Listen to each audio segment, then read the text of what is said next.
At the far edge of San Francisco, where the land runs out and the Pacific Ocean takes over, there once stood a palace that never learned how to stay alive.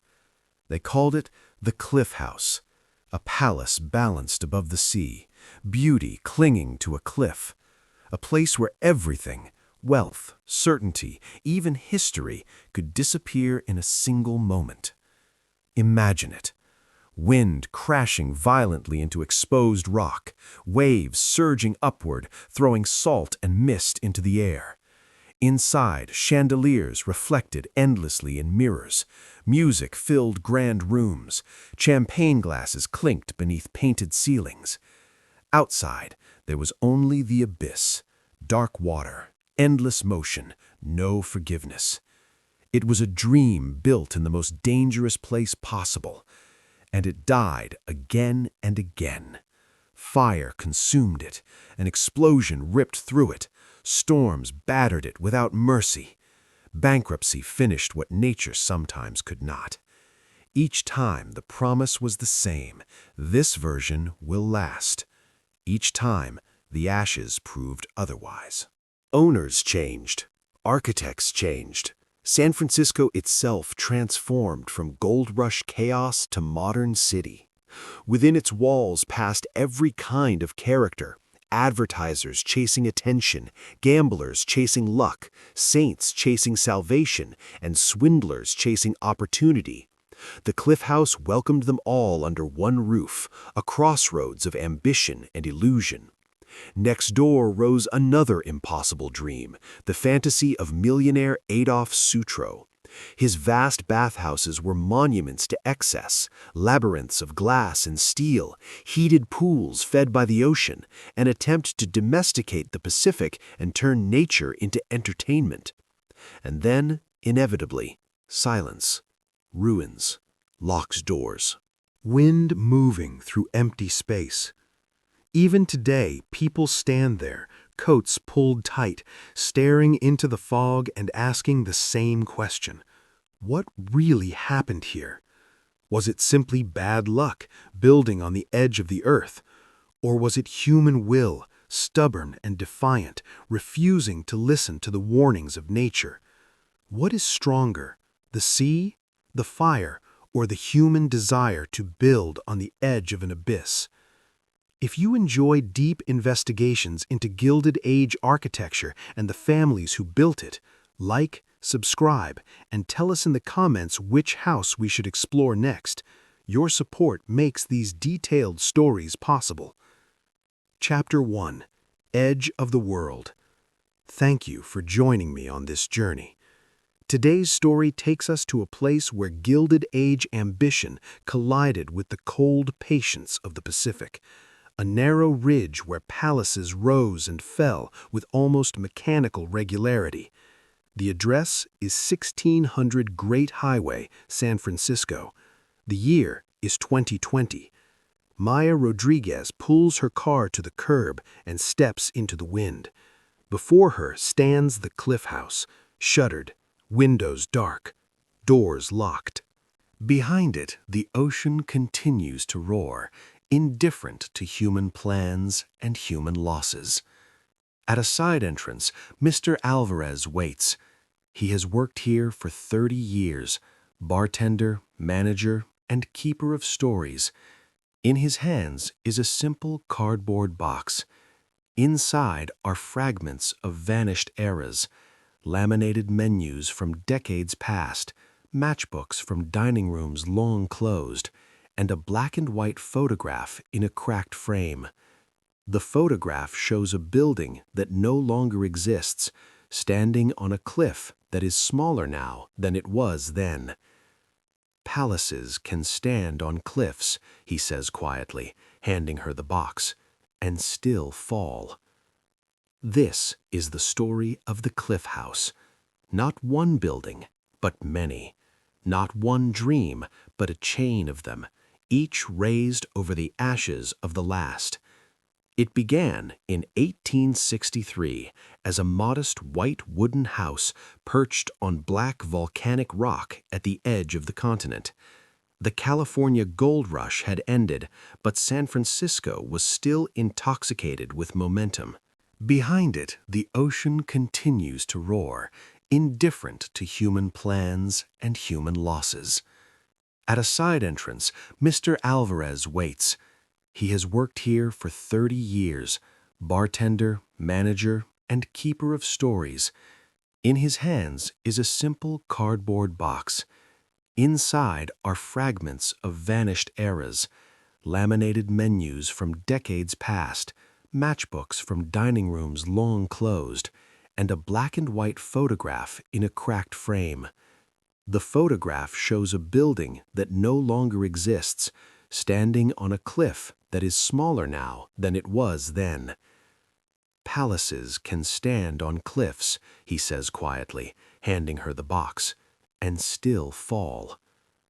This is the story of the Cliff House. Not one building, but many. Not one dream, but a chain of them, each raised over the ashes of the last.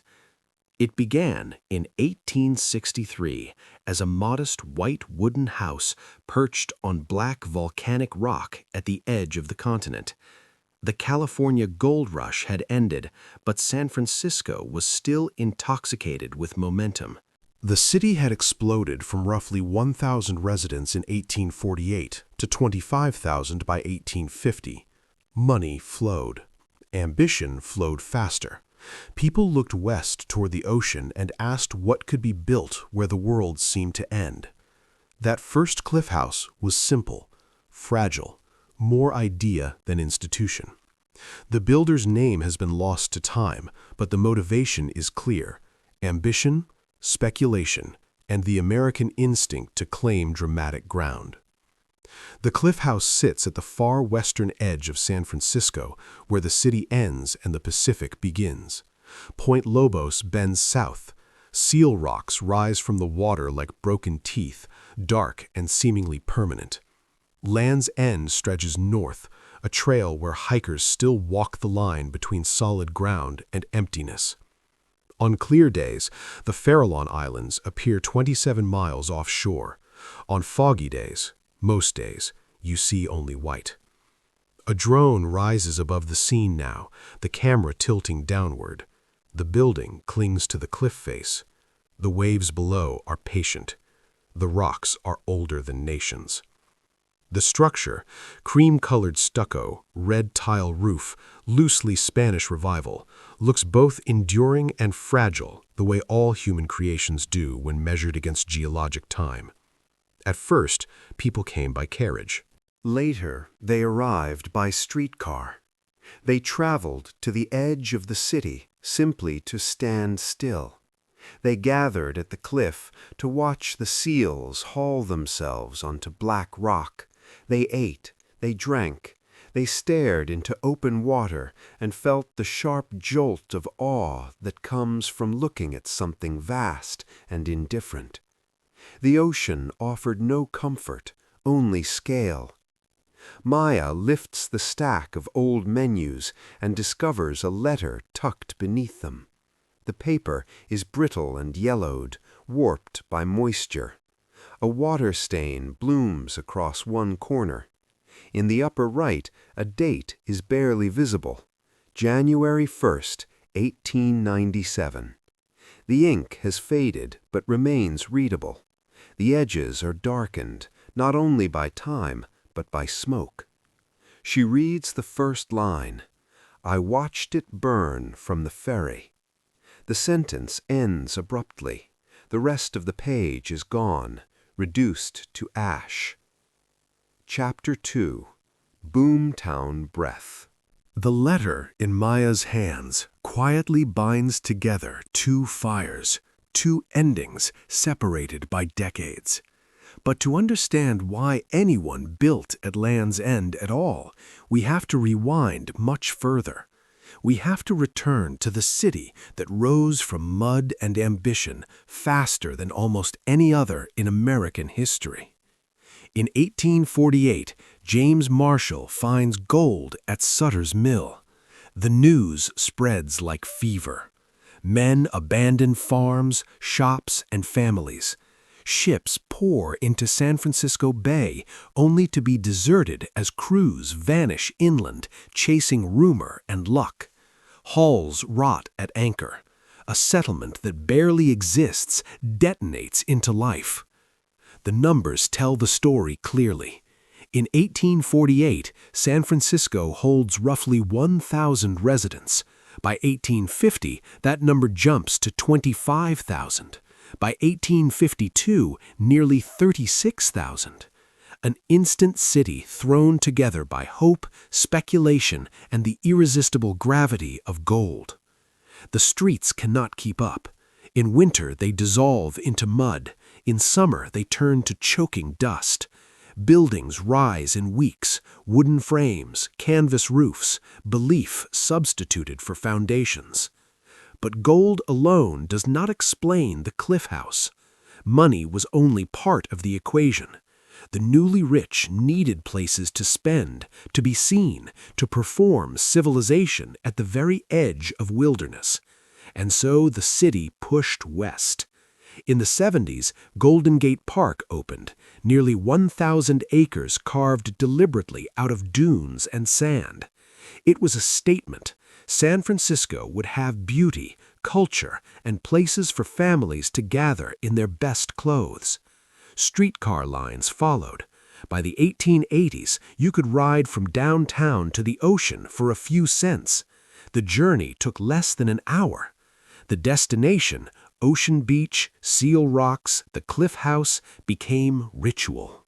On summer Sundays, thousands arrived. They watched seals bark and clash on the reefs. They ate oysters, drank beer, and leaned into a wind that never seemed to rest. By day, the Cliff House wore the mask of respectability, but even then the edge was already whispering. By day, the Cliff House played the role of respectability. Families arrived in waves, children with sticky hands, women gripping hats the wind kept trying to steal, men discussing proper matters over proper meals. The scene felt orderly, almost ceremonial. People came to be seen behaving well at the edge of the world. By night, the tone shifted. Behind closed doors and down narrow corridors, the register changed. Gambling tables appeared in back rooms, drinks grew stronger, voices lowered, deals were whispered, money moved quietly from one hand to another beneath white tablecloths. In early San Francisco, reputation was fluid. The city was too young, too rough, too recently invented to insist on permanent rules. Numbers began to appear on menus and posters. Streetcar fare, 5 cents. Summer foot traffic, anywhere from 500 on a slow weekday to 5,000 on a holiday Sunday. The Cliff House responded the only way it knew how. It expanded. More rooms, a larger dining hall, Longer porches. The original white structure sprouted turrets and balconies, its skyline growing increasingly ornate. Visitors called it gingerbread. Victorian exuberance carved in wood and painted bright white, perched improbably on black volcanic rock with the Pacific Ocean as its permanent stage.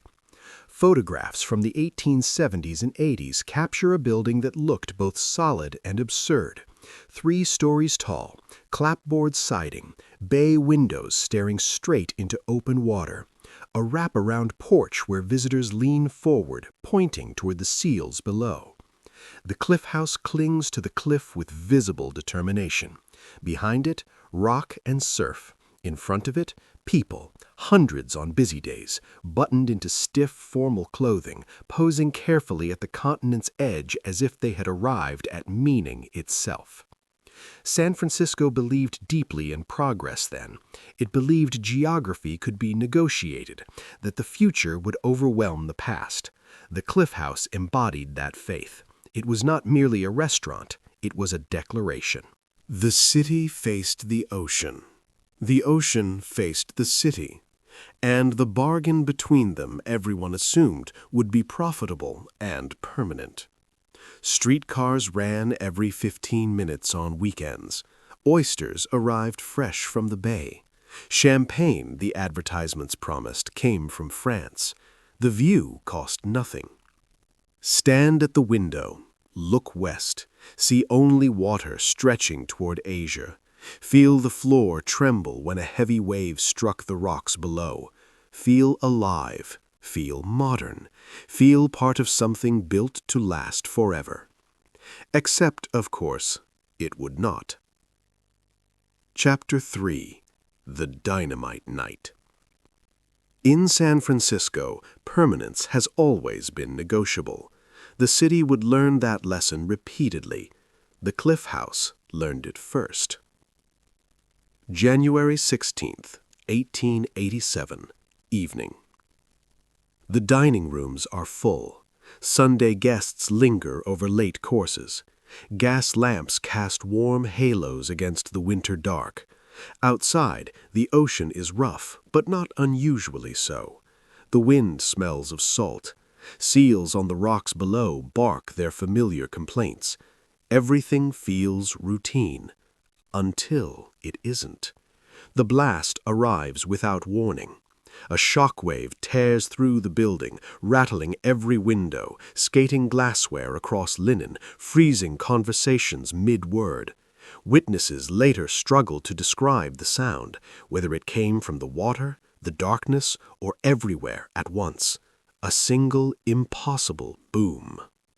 Then silence, a suspended moment, as if the world paused to measure the damage. Then screams. Glass shatters, bright and sharp against the floor. Diners rush toward the windows, staff sprint for the doors. The night fractures into chaos. The Cliff House has been reminded, violently, that the edge always collects its debt.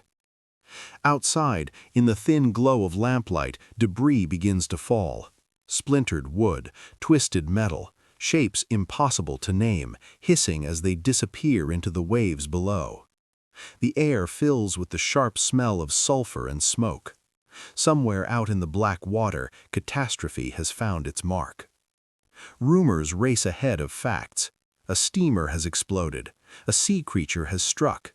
The cliff itself has collapsed. People crowd onto the porch, staring into the darkness, searching for proof of any story. They find none. The ocean keeps its rhythm, waves in, waves out, unmoved by panic. The seals fall silent. The truth arrives slowly, first in fragments, then whole. A barge loaded with dynamite. The Parallel, carrying blasting powder for construction, had anchored offshore near Point Lobos. Somehow, its cargo ignited. The explosion was instant and complete. The barge vanished. The shock wave tore across the water and slammed into stone. Windows shattered for miles. Floors trembled in homes across the city. And the Cliff House, perched directly above the blast, absorbed the full force of the concussion. Yet it stood. The frame shuttered. Glass failed. Plaster split. A few beams shifted. But the structure held. Within days, crews arrived to sweep, reglaze, and patch. The damage was repaired just enough. The doors reopened. Life resumed. The story entered local legend almost immediately. The night the ocean exploded. The night the building nearly went with it. The night the world seemed to end, only to resolve by morning into bad luck, human error, and a barge of explosives in the wrong place at the wrong time. The soundscape of that night survives in testimony. First, the boom, deep and percussive, felt in the chest before it reached the ear. Then, a vacuumed silence, the kind that follows violence. Next, gulls scattering into the air, their roosts abandoned. The seals slipping into deeper water. Finally, human voices rising, tentative at first, then louder, calling names, taking stock, discovering that the missing were not lost, only frightened and fumbling in the dark. In 2020, Maya sits alone in the empty dining room and opens a simple simulation on her laptop. She inputs the barge's estimated position, the charge, the distance to the cliff. A red circle blooms on the screen. The blast radius. The cliff house sits right on its edge, close enough to be damaged, far enough to survive. 100 yards closer and the building collapses. 100 yards farther and the night becomes nothing more than noise and a story. Margins. The cliff house's history would be written in margins, between survival and ruin, profit and loss, standing and falling. The dynamite night marked the first, almost lost it moment. It would not be the last. San Franciscans took survival as proof. The building belonged on that rock. It could withstand anything. The pact between cliff and structure was sound. They were wrong. They would not understand how wrong for another 7 years. Chapter 4. Promise and Price. 7 years after the dynamite night, the cliff house still stood, and the man who would transform it and the entire shoreline was already sketching plans that would dwarf anything San Francisco had yet seen. Adolf Sutro had arrived during the gold rush, but he made his fortune in silver. Engineer, inventor, entrepreneur. His Sutro tunnel, driven through Nevada rock to drain and ventilate the Comstock mines, took years to complete and made him unimaginably wealthy. For Sutro, wealth was not an end. It was leverage. In 1881, he bought the cliff house and the surrounding headlands. He looked west toward the Pacific and saw not danger, but opportunity, an edge that could be turned into spectacle. His vision was sweeping. He would build public baths, not simple pools, but a vast glass-roofed complex larger than anything the world had yet seen. Steam-heated multiple basins, each held at carefully staggered temperatures. Vast pools breathed in the ocean air. Galleries rose above the water, offering seating for thousands. There were art displays, cabinets of taxidermy, restaurants, promenades, an entire Victorian pleasure ground suspended above the Pacific. It was reachable by streetcar for working families and by carriage for visitors with heavier purses. That balance was deliberate. The comparison to the East Coast was unavoidable and intentional. In Newport, Rhode Island, the Vanderbilts and Astors built their summer palaces, marble cottages that cost millions and hosted society for a season. Cornelius Vanderbilt poured a fortune into the breakers. His wife, Alice, opened its doors to charity galas and ritual display, proof that wealth could underwrite culture as well as consumption. Those mansions announced permanence, stability, even inheritance. They were statements meant to endure unchanged. San Francisco wanted grandeur in a different key.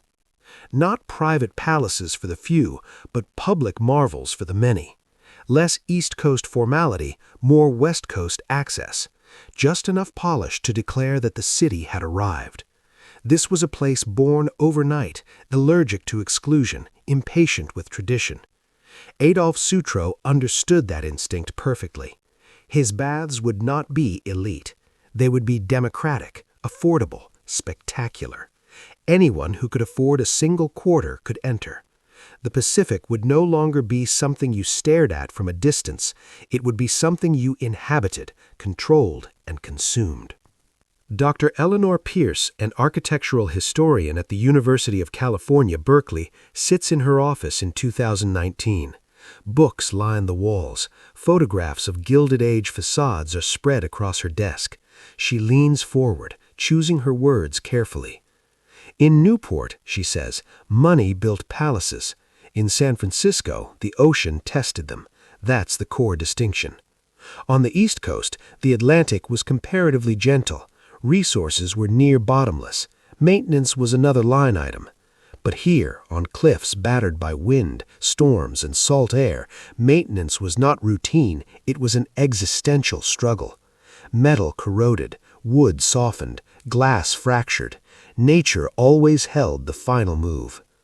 The Sutro baths opened in 1896, and the scale stunned the city. 6 saltwater pools fed directly by the tide, 1 freshwater pool with capacity for 10,000 bathers, galleries seating 7,000 spectators, a glass roof covering more than 100,000 square feet, nearly 3 acres under glass.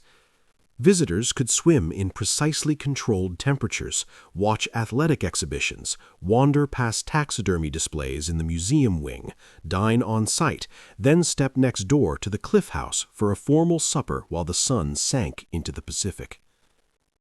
This was ambition at full volume. The complex transformed the Cliff House from a destination into a declaration. San Francisco belonged in the same breath as New York, Chicago, and Boston, cities with institutions, magnetism, and reasons for people to cross oceans. But promises made on cliffs arrive with invoices. Costs mounted immediately. Salt air chewed through iron. Wind worked seams loose. Ocean spray found its way into every joint and beam. The dream demanded constant, expensive attention. Sutro could afford the fight. The unanswered question was whether anyone who followed him would or could. Then, in 1894, while the baths were still rising, disaster struck. The original Cliff House, the survivor of the dynamite explosion, the landmark that had stood for nearly 3 decades, burned. Fire took it in a single night. The frame collapsed. The gingerbread skyline dissolved. Years of memory were reduced to ash and twisted metal, smoke lifting into the fog. Sutro watched from the headland and made his decision. He would rebuild. Not a replica, not a repair. Something larger, something equal to the setting, something that at last felt permanent. From the cinders, new drawings emerged. The Cliff House would return. Chapter 5. The Gingerbread Palace Returns. In Adolf Sutro's mind, spectacular meant something very specific. It meant Victorian exuberance driven into timber and slate, ornament as declaration, excess as confidence, architecture that dared the ocean to object. And the ocean, patiently, prepared its reply. It meant a building that demanded to be photographed, a structure that lived comfortably on postcards, instantly recognizable, easily filed under worth the journey. It meant gingerbread, but not the modest trim of the original. This was ornament scaled to monument, decoration as declaration. The new Cliff House opened in 1896, the same year Sutro's baths debuted beside it. 7 stories rose directly from the cliff. An 8-sided tower locked the silhouette into memory. Above it all sat a steep mansard roof in the Second Empire style. Dark slate planes, sharp angles, dormer windows cut into the pitch. The stone gleamed whenever the sea air turned everything slick, which was often. The facade flirted openly with excess. Bay windows pushed outward at confident angles. Turrets, balconies, and carved brackets competed for attention. White and cream paint, disciplined by darker trim, attempted, usually successfully, to marshal the riot into coherence. From a distance, especially in fog, the building looked like a European castle that had missed its stop and washed ashore on a California headland. Up close, it read as pure will made visible. This was Sutro's answer to the fire, to the ocean, to anyone who doubted that a great house could stand at land's end without apology. Architecture as defiance. Inside, the ambition did not soften. The main dining hall seated hundreds beneath soaring ceilings. Crystal chandeliers, costly, imported, and gloriously impractical beside salt spray, cast warm light across starched linen. In places, windows ran floor to ceiling, framing seal rocks and the uninterrupted Pacific beyond. On clear days, the light flooded the room, almost blinding. On fog days, most days, the chandeliers carried the burden, turning the hall into a glowing sphere while gray pressed its face against the glass. Prices matched the address. A full dinner cost $1, not trivial for the time, but within reach for middle-class San Franciscans. Oysters sold for 25 cents a dozen. Wine could be ordered by the glass or the bottle, domestic or imported. The cuisine was French-inflected American, the era's definition of elegance. Thick cuts, serious sauces, desserts engineered like structures, requiring steady hands and still air to remain standing. The crowds arrived immediately. Sunday traffic swelled. Streetcars rattled west, packed with families in their best clothes. Summer weekends drew thousands. The Cliff House became exactly what Sutro had imagined, not merely a restaurant, but an institution. Not a stop, but a destination. A place that defined San Francisco as surely as cable cars were the Bay itself. Weddings filled private rooms. Prize fighters toasted victories at the bar. Veterans' posts held formal dinners. Politicians moved table to table, trading smiles for funds and favor. Guest books, now lost or scattered, were said to hold important names. The details blur, as they always do. The meaning does not. The Cliff House mattered beyond commerce. It signaled arrival. It declared culture. It announced that the West Coast would not bow politely to the East. Postcards carried the message worldwide. The image rarely changed. The 7-story tower, the intricate roofline, seal rocks anchoring the foreground, the ocean running clean to the horizon. On the back, notes appeared in a dozen languages. "Wish you were here. The loveliest view I've seen. You must visit San Francisco." The numbers were precise. 7 floors amounted to roughly 40 rooms, the count shifting as spaces were repurposed. The tower stacked 5 levels. From cliff base to roofline, the structure rose nearly 80 feet, tall enough for ships offshore to mark their approach, bold enough to guide travelers moving north along the coast. In the 1890s, carriages lined the road. Teams waited patiently while passengers ate, drank, and let their eyes run west across open water. By the early 1900s, automobiles began to appear, temperamental, expensive, more spectacle than transport. But they carried a clear signal. The future had arrived on schedule. Women pinned their hats tight with long steel pins, bracing against the gale. Men stayed in dark suits no matter the weather. Children, dressed like small adults in stiff collars and polished shoes, practiced stillness through long Sunday meals while waves struck the rock below with percussive force. This was the ritual of the Cliff House at its height. Discipline against wind, elegance against noise. Civilization perched at the edge of the continent. Adolf Sutro died in 1898, just 2 years after his palace opened. He lived long enough to see it succeed. Lines formed at the doors, postcards traveled abroad. His vision stood confirmed in wood, slate, and glass. What he did not live to see was what came next, because the palace, the gingerbread monument, the 7-story dare flung at nature, was about to face trials that dynamite, fire, and ordinary decay could not prepare it for. The city itself was about to heave, and when cities heave, buildings on cliffs do not negotiate. They fall, or they burn, or they stand. The Cliff House would do all 3. Chapter 6. Quake, Fire, and a New Face. April 18, 1906. 5:12 a.m. The San Andreas Fault tears near San Francisco. The shaking lasts roughly 45 seconds, and in those 45 seconds, the city's future bends onto a new axis. Downtown collapses, brick facades shear away, wooden frames splinter, gas lines rupture, water mains fail. Within hours, fires ignite across the city. They burn for 3 days, consuming roughly 500 blocks and leaving 250,000 people without homes. The map of San Francisco is redrawn by flame. At Land's End, 7 miles from downtown, the cliff house heaves and groans. Plaster splits, china explodes from shelves. Chandeliers swing like pendulums, throwing frantic light. Yet the structure holds. Its foundation, keyed into volcanic rock, absorbs the shock. Its timber frame flexes instead of snapping. When the earth finally stills, the building remains upright. Wounded, yes, windows shattered, walls cracked, rooms thrown into chaos, but standing. For a moment, it seems the cliff house has won again.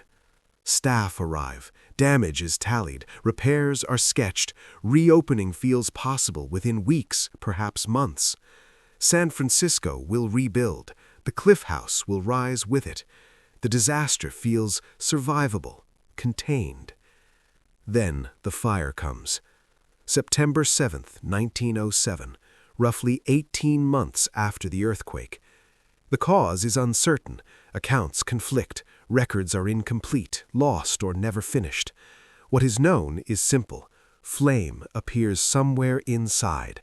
Perhaps the kitchen, perhaps faulty wiring, perhaps something as ordinary as a stove left hot.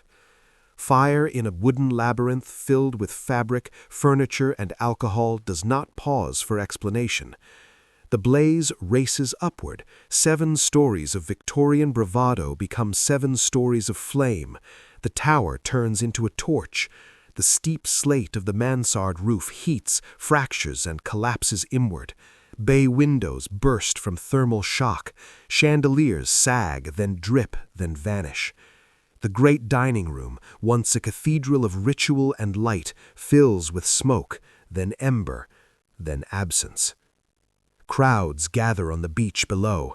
Others press against the glass walls of Sutro's baths next door, watching their landmark dissolve into columns of fire.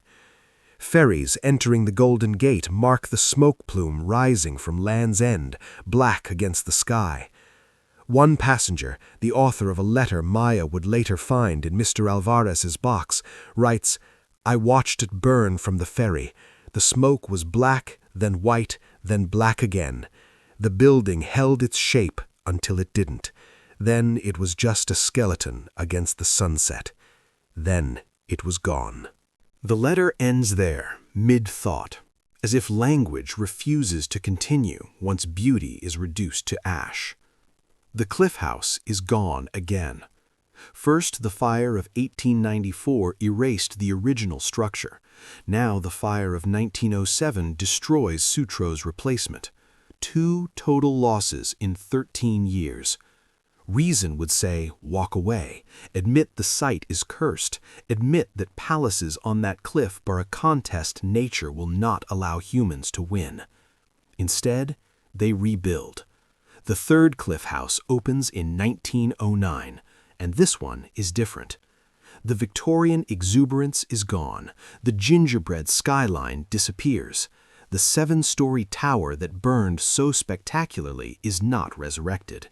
In its place rises restraint, neoclassical lines, balanced bays, deliberate symmetry. 3 stories instead of 7, concrete and steel where timber once ruled. The architecture speaks clearly. This is a city that has been shaken and burned and refuses to gamble again. San Francisco rewrites its building codes, embraces modern materials, demands fireproofing and structural logic. The cliff house mirrors that evolution. It is no longer a pleasure palace daring nature to strike.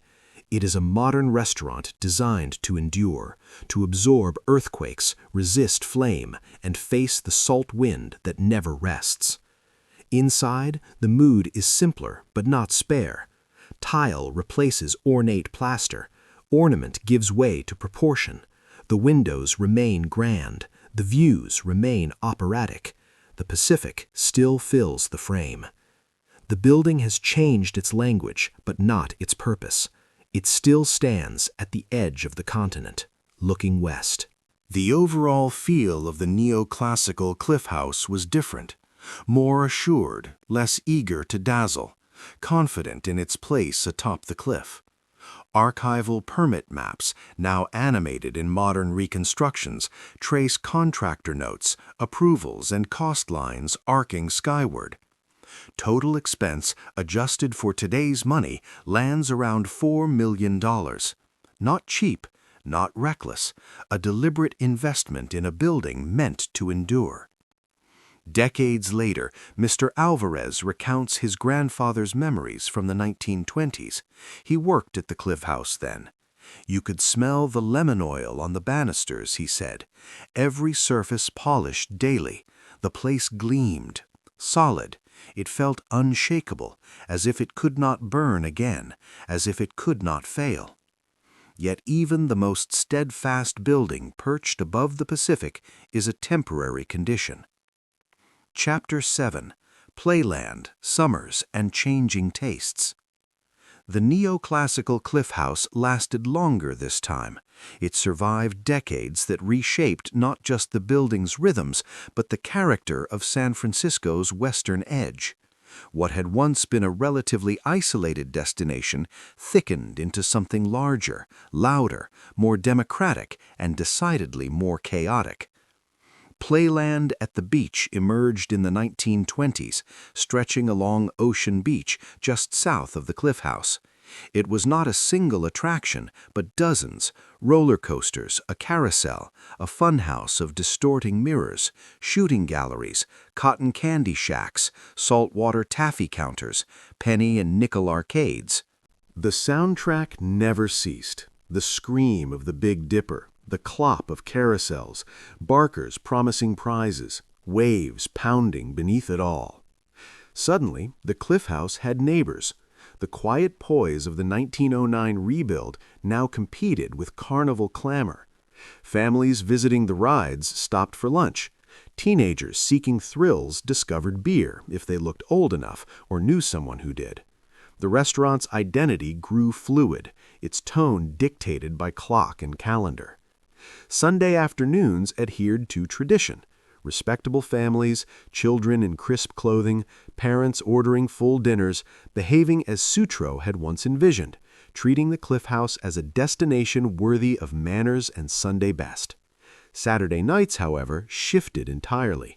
The young and loud arrived, less interested in vistas than drinks, dancing, and the after-dark license the Cliff House had carried since its earliest chapters. The edge of the continent remained the edge of propriety. Prohibition arrived in 1920. Officially, the Cliff House served no alcohol. Unofficially, as at thousands of addresses nationwide, the law bent. Enforcement wavered. Anyone fluent in the right code could acquire what they wanted. Reputation toggled yet again. Daytime respectability shading toward speakeasy adjacency after dusk. The precise truth is difficult to reconstruct. Records are patchy, memories are selective. Those who played along had reasons to blur details. What is documented, however, is volume. Summer weekends drew thousands to Playland, and a significant fraction drifted into the Cliff House. Streetcar headways tightened to about 7 minutes at peak. A visitor could board downtown, rattle west to the ocean, spend an afternoon at Playland, eat dinner at the Cliff House, and be home before dark. Total expenditure, rides, fare, and meal, roughly $2. Affordable, accessible. A complete day's outing for working families and tourists alike. The 1930s arrived. Playland thrived. The Cliff House endured. Together, they defined the western edge of the city, a blend of leisure, spectacle, and permanence poised against the eternal rhythm of the Pacific. The Great Depression arrived, but the crowds did not vanish. If anything, inexpensive diversion became essential. Playland's lights stayed on, glittering along Ocean Beach, a steady pulse against the anxious gray of economic despair. The Cliff House adapted. Smaller portions, lower prices, lunch specials designed to draw people through the doors when wallets were thin. Carousel horses continued their endless circling. Roller coasters climbed and dropped, indifferent to human hardship. The ocean below continued its steady roar, a reminder that time, tide, and surf obeyed no fiscal crisis. In anxious years, consistency sold itself. Then the Second World War remade the scene again. Uniforms filled both Playland and the Cliff House, sailors from the Presidio, soldiers bound for the Pacific. Young men on leave spent money they were not certain they would ever spend again. The atmosphere braided celebration and urgency with a hard edge of fatalism. Quick marriages happened, and farewells played out dramatically on the cliff. Archival photographs show couples in service dress and formal wear, framed by the Cliff House windows, staring west toward a war they could not yet fully comprehend. After 1945, families returned in vast numbers. The post-war boom brought leisure budgets, car keys, and optimism about futures that seemed steady once more. The Cliff House thrived. Weekend reservations became necessary. The dining room filled with anniversaries, children's birthdays, graduation dinners. Yet the constant remained the view. Seal rocks, the endless Pacific horizon, fog most evenings, and the occasional rare break of sunlight that reminded everyone why they had come. Then, slowly, habits shifted. Television entered living rooms in the late 1940s and early 1950s. Entertainment glowed at home. Why dress up and cross town when the couch offered comfort and novelty every week? Why pay for a dinner with a view when the shows were free? The crowds did not vanish overnight, but they thinned. Playland's peaks began a slow descent. The Cliff House felt the change in reservation books, in the low buzz of conversation that had once powered the room for decades. Tastes were moving. The city was moving. A quiet question emerged. Could the Cliff House move with it, or was it destined to drift into relic status? Beautiful, yes, but holding its post at the edge of a world increasingly shifting inland. Next door, at the Sutro Baths, an answer had begun to emerge, and it would not be gentle. Chapter 8. The Water on Fire. The Sutro Baths had been failing for years before anyone admitted it. Maintenance costs were crushing. Storms cracked glass roof panels that cost thousands to replace. Salt water chewed relentlessly through metal pipes. Even with ocean-fed pools, heating 6 enormous basins burned fuel at rates that made profit disappear. Attendance, once soaring, slid steadily through the 1950s. Adolf Sutro had envisioned the baths as a democratic gift, a palace where anyone could swim for a quarter. But gifts demand upkeep. Upkeep demands money. By the 1960s, the money had gone. The turnstiles stopped in 1964. Ambitious conversion plans surfaced, ice rinks, repurposed pools, but nothing overcame the Pacific's steady insistence. The site fought human intervention. The waves, wind, and salt air continued to reclaim what people had borrowed. June 26, 1966 marked the final act. Fire broke out. Cause officially undetermined, but the consequences immediate and indisputable. Timber within the glass shell ignited hot and fast. Roof panes shattered under the heat. Pools filled with ash and wreckage. By morning, Sutro's masterpiece, 3 acres under glass, the largest indoor swimming facility ever built, a site that had welcomed millions, was effectively gone. The smoke column drew attention across the city. A black pillar rose into the wind, twisting and expanding as if the Pacific itself were sending a signal. Staff from the Cliff House stepped outside, staring at their neighbor's demise. For some, memories of the 1907 fire that consumed the Gingerbread Palace came rushing back. The echo was impossible to ignore. This shoreline eats buildings. Fire becomes its instrument. The ocean writes the score. Salt corrodes. Wind spreads flame. Distance slows response. Yet the ruins were not erased. They remained, scorched and skeletal, a testament to ambition, fragility, and the relentless conversation between human construction and natural force. Playland, the Cliff House, and the Sutro Baths existed in dialogue with the Pacific, each generation of visitors witnessing the struggle between permanence and impermanence. One could still see outlines of pools, glimpses of shattered glass, and the skeletal geometry of structures that had once seemed invincible. The lesson was clear. The ocean does not negotiate. Fire does not forgive. Time does not pause. And yet, against all odds, human resilience endured. The Cliff House, unlike its neighbor, survived, a sentinel perched over the relentless surf. The world shifted, tastes evolved, fortunes rose and fell, but the restaurant at Land's End remained, a bridge between history, spectacle, and the eternal pulse of the Pacific. They were abandoned. Concrete outlines lingered, drifting with sand and scattered debris. Storm surges sent tidal water spilling back into emptied basins. Glassless frames framed nothing but sky. Nature began its slow reclamation, transforming industrial bravado into something that felt timeless, as if the pools had always been part of the cliff and humans had merely stumbled across them. From next door, the Cliff House watched the quiet transformation. Its kitchen still fired, the windows still faced west, but the context had shifted. Playland sagged, its rides groaned, parts went unreplaced, and crowds thinned with every passing year. The Sutro Baths were gone. The western rim of San Francisco, once a playground for nearly a century, was quietly mutating, quieter, emptier, more evidently temporary.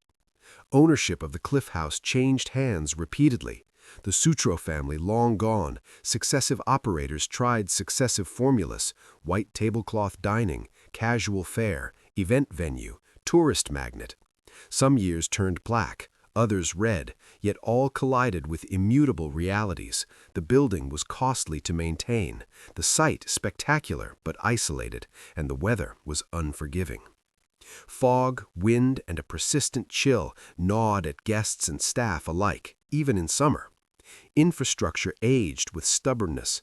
Salt air corroded plumbing, glazing demanded constant replacement, and the foundation, keyed into volcanic rock on a cliff retreating inch by inch, required perpetual monitoring and reinforcement. Winter storms accelerated the pace. King tides climbed higher than remembered norms. Tidal charts from the 1960s and 70s recorded the Pacific taking the cliff face in small, inexorable bites. Slow, almost invisible, but relentless. The rock that had once posed as permanent proved negotiable. Repair budgets crept upward. A new roof cost $500,000 in today's money.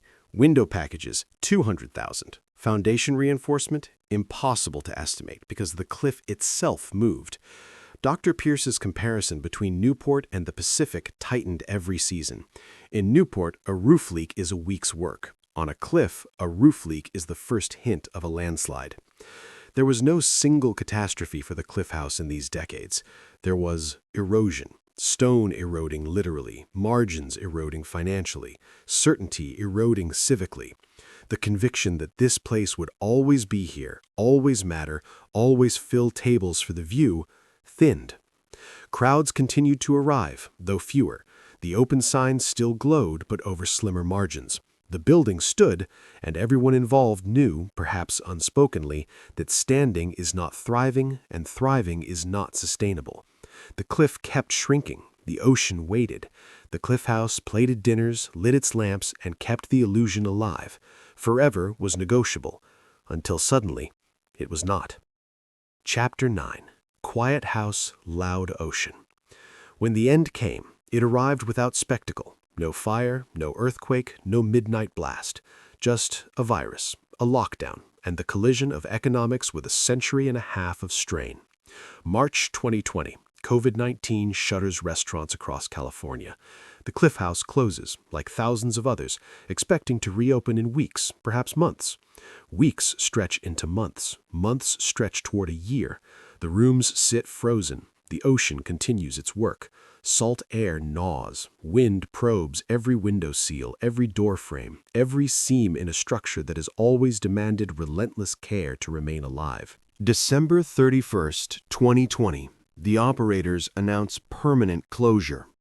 Lease negotiations with the National Park Service, owner of the land, have failed. Post-pandemic revenue projections cannot carry the maintenance burden. Final payrolls are cut. Staff receive termination notices. Keys trade hands. Doors click shut on a cold, fog-heavy night, the same fog that has rolled in, indifferent, for 157 years. Early 2021, Maya Rodriguez arrives, permission in hand, to document the Cliff House's last chapter. The building stands still, a silent witness to the relentless dialogue between human ambition and the ocean's patient insistence. The view remains unchanged.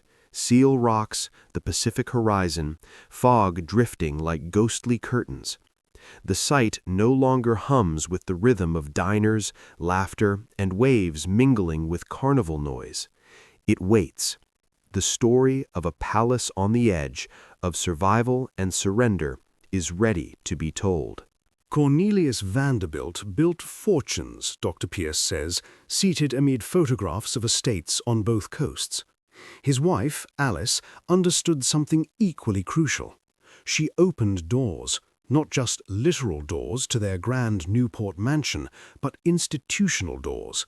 She worked with the Preservation Society, set maintenance protocols, and helped design funding structures built to outlast any single family's wealth or whims. The Newport model is instructive. When Gilded Age owners could no longer shoulder taxes and upkeep, when even the Vanderbilts' resources strained under maintenance, the properties did not simply rot. The Preservation Society of Newport County stepped in.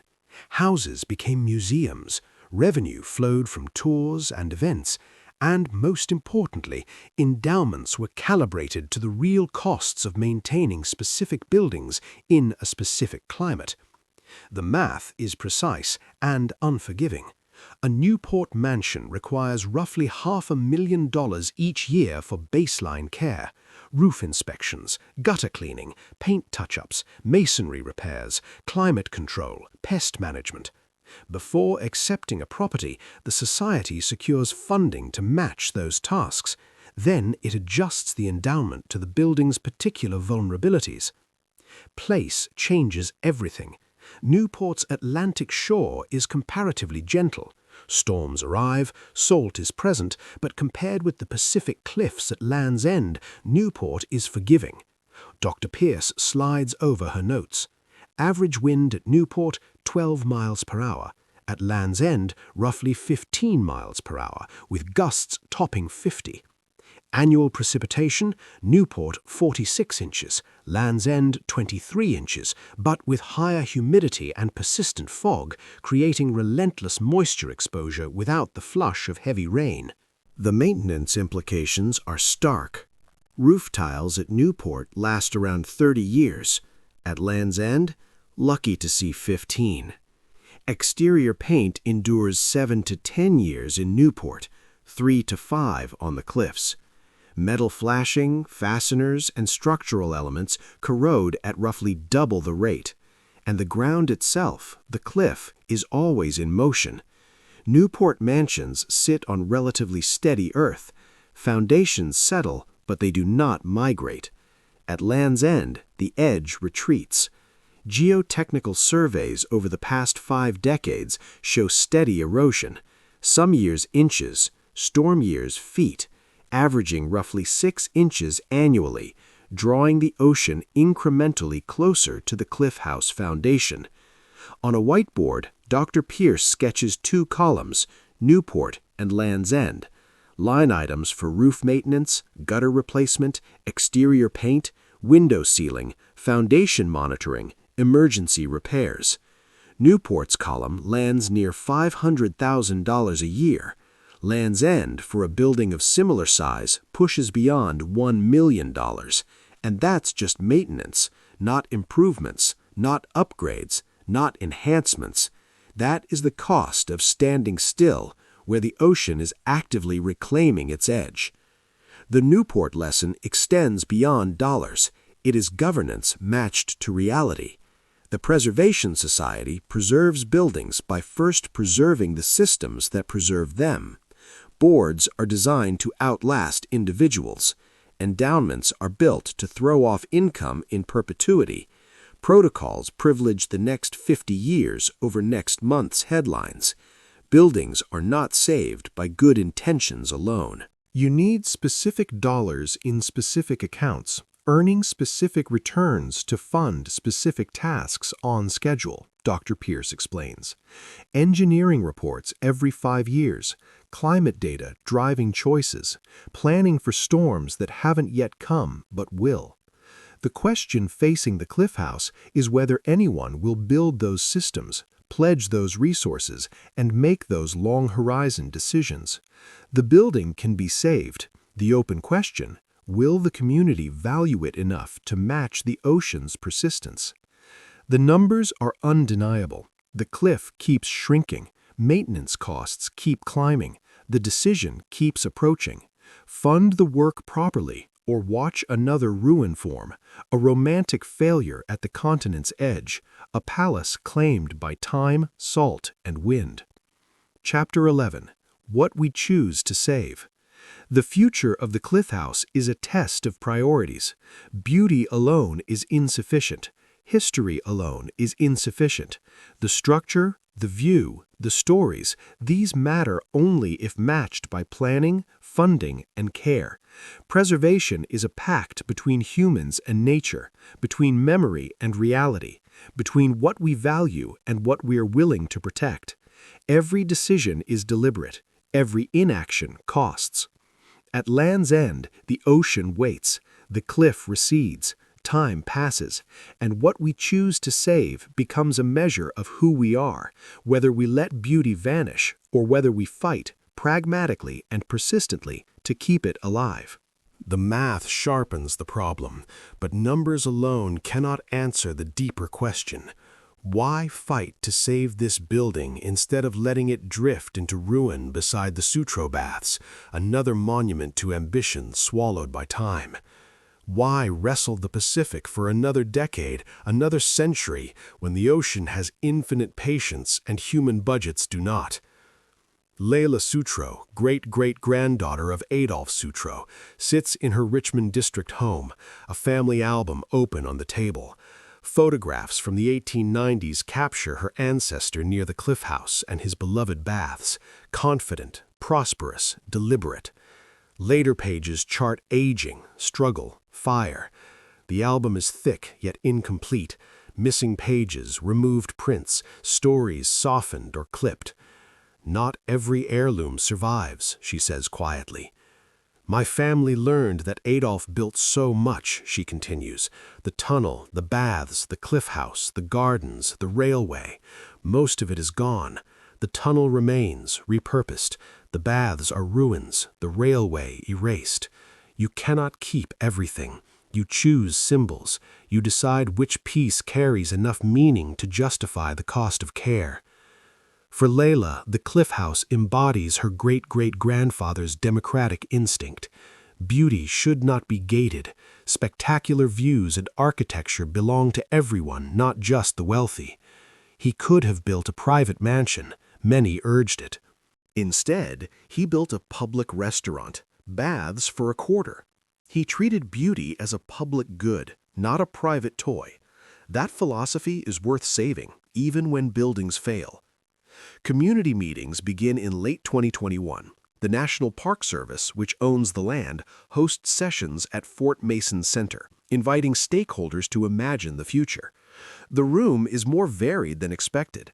Teachers bring fourth graders to Land's End for lessons on the gold rush and westward expansion.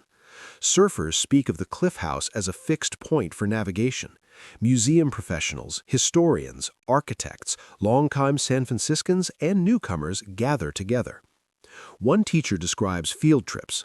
Photographs help, she says, but standing there, staring at seal rocks, Feeling the wind, history becomes tangible. Names and dates transform into place, into choices about what to build and where.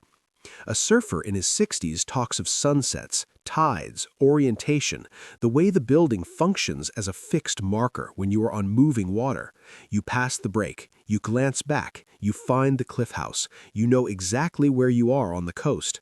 Remove it, and something essential disappears, something you rely on without realizing it. A museum director sketches a living museum model, not velvet ropes and whispers, but an active, breathing space. A cafe with rotating exhibits, an oral history booth where visitors record their cliff house stories. Programming on coastal erosion, seismic engineering, and the economics of place. A building that teaches its own life while serving the public. Useful, open, alive. Conversations stretch across multiple sessions. Friction emerges. Authenticity versus accessibility. Preservation versus adaptation. Competing visions. Yet a core consensus forms. Whatever happens must honor Adolf Sutro's public spirit. The space must serve people, not private privilege. The story told must be honest, about failure as well as triumph, about fires and closures and the ongoing labor of upkeep, not only postcards and celebrity names. A 5-phase plan takes shape. First, stabilize, stop leaks, secure the foundation, arrest decay. Second, interpret, build exhibits, collect oral histories, frame the narrative. Third, reopen in a modest way, a cafe, a compact museum, public access to the views. Fourth, endow, establish a financial framework capable of sustaining decades of maintenance. Fifth, expand programming, engage visitors with the life of the building, the forces of the cliff, and the story of a public gift under relentless pressure from nature. In this plan, the cliff house becomes more than a building. It is a promise, a philosophy, a link across generations. It is the reckoning of human ambition and natural persistence, of history and stewardship, of beauty and practicality. The choice is clear. Fund the work, preserve the vision, and ensure that what survives is not merely walls and windows, but an idea made tangible, a symbol of what we value and what we are willing to fight for. At Land's End, the Pacific waits, the cliffs retreat, winds lash, salt gnaws at every seam. Yet the cliff house stands, poised to carry forward a philosophy nearly lost to time, that public beauty is a right, not a privilege, and that preservation is both courage and calculation. Fourth, endow. Build the funding architecture. Dr. Pierce had described the logic of Newport adapted to the Pacific edge. Money aligned with maintenance, resources calibrated to nature's relentless insistence. Fifth, teach. Use the cliff house as a living case study. Preservation, coastal management, engineering at the edge, the art of building in defiance of wind and tide. Visitor projections are modest by design. Weekdays, hundreds. Weekends, thousands. School groups in spring and fall. Tourists in the summer swell. Revenue comes from cafe service, event rentals, modest museum admission, grants from preservation organizations, donations from those who remember, anniversaries, family dinners, proposals at Table 12. Nothing in the plan compels the sea to care. The ocean ignores budgets, sentiment, and human schedules. But for the first time since the 2020 closure, there is a framework, a path from silence to institution, from locked doors to lived-in space. A deliberate choice emerges. Refuse another picturesque ruin. Refuse another story of grand hopes colliding with Pacific indifference. Attempt something harder. Build a symbol of what we choose to save and why. Chapter 12. The Edge That Holds. Symbols require work. Philosophy requires funding. Plans drawn in community rooms must be translated into permits, engineering reports, and contractor bids. In early 2023, the Cliff House begins that translation. Dawn comes slowly to Land's End, often cloaked in fog. Gray light seeps through gray air. Sea and sky merge until the horizon is suggestion rather than line. On this March morning, the fog lifts early. Sun breaks through. The Pacific shifts from pewter to deep blue, a hue almost Mediterranean. One of those rare mornings that instantly explains why people build on cliffs despite every rational argument against it. Trucks arrive, logos emblazoned on doors. Crews shoulder drills, saws, levels, bundles of timber. First priority, water management. Cliff drains cleared, roofs inspected, reinforcements set. Water is the quiet killer. Rarely catastrophic, mostly persistent. Rain seeps into hairline cracks. Fog condenses in wall cavities. Salt spray gnaws from without. Trapped moisture works from within. Control the water, and half the battle is won. Carpenters follow in a slow procession with pry bars and moisture meters. Window frames and door sills that seemed sound from a distance confess their truth up close. Rot hides in corners. Joints separate where they should cling. Paint decorates, but no longer protects. Sections are chalked for replacement. Not everything. Targeted interventions, precise, where nature has gained ground and must be pushed back. Inside, Maya Rodriguez moves from room to room with clipboard and camera. She photographs before, during, and after work. Documentation is the spine of preservation. Future hands will need to know what remained, what was restored, what was replaced. Honesty demands admitting that buildings change. Caring for them requires alteration. Perfect authenticity is impossible for anything standing long enough to require repair. Most mornings, Mr. Alvarez appears, hired as a historical consultant, part-time, modest pay, but his presence grants legitimacy. He watches crews pin drains into the cliff face and recalls storms that turned the lot into a shallow lake. He watches carpenters lift sills and remembers polishing the same rails decades ago. The house is all at once the familiar home he knows by heart and a new structure he studies with careful attention. Its bones exposed, vulnerabilities visible, survival revealed as both precarious and remarkable, far beyond what routine service ever conveyed. One morning, he brings a framed artifact, the 1907 letter Maya discovered in his box, now cleaned and preserved behind glass. He hangs it at eye level near the entrance. Visitors will meet it as soon as they step inside. A letter that stops mid-sentence, a witness to the gingerbread palace burning observed from a ferry. A capsule of the site's central truth, beauty and destruction, permanence and loss. A reminder that every repair, every bolt, every careful choice is a counterpoint to time, weather, and the ocean's patience. Here, at the edge, history is tangible. Preservation is a conversation between human effort and natural persistence.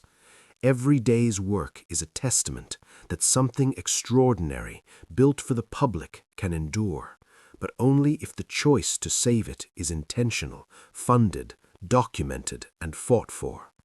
The Cliff House is no longer just a building, it is philosophy made physical. The human urge to build and nature's patient correction converge at Land's End. The windows breathe again. That is how the contractors describe it. Properly sealed, carefully detailed, they allow the house to shed moisture, to flex with the daily rhythm of wind, sun, and salt without stress. Breathing is no metaphor here, it is engineering. In coastal climates, a building that cannot breathe does not die in fire, it dies quietly from the inside, timber weakening, joints giving way, paint peeling like old skin. Months pass. The work is deliberate, measured, almost invisible in the moment, but profound over time. Foundations are reinforced, roof membranes repaired, flashings replaced. Drains capture water that would otherwise seep unseen. Root water drawn back from hidden channels. Electrical and life safety systems are upgraded. The house will never be new. It will never reclaim the gingerbread exuberance of its past. Yet it is sound, it is viable, it is ready to endure, to serve, to exist as it was always meant to. A cafe, a museum, a gathering space, a symbol of what a community can save when persistence matches the ocean's patience. The final thought is not Mr. Alvarez's, it is Maya's. From her concluding report, the document that will guide the next phase, palaces can stand on cliffs if people stand with them. Not once, not only in a surge of crisis or sentiment, but year after year, storm after storm, budget cycle after budget cycle, generation after generation. The ocean waits. It always waits. Yet this morning, sun glinting on water, a cruise along the cliff, the building breathing as it has not in years, the waiting feels less like doom and more like negotiation. The edge holds for now, and that, against wind and tide, is both promise and achievement.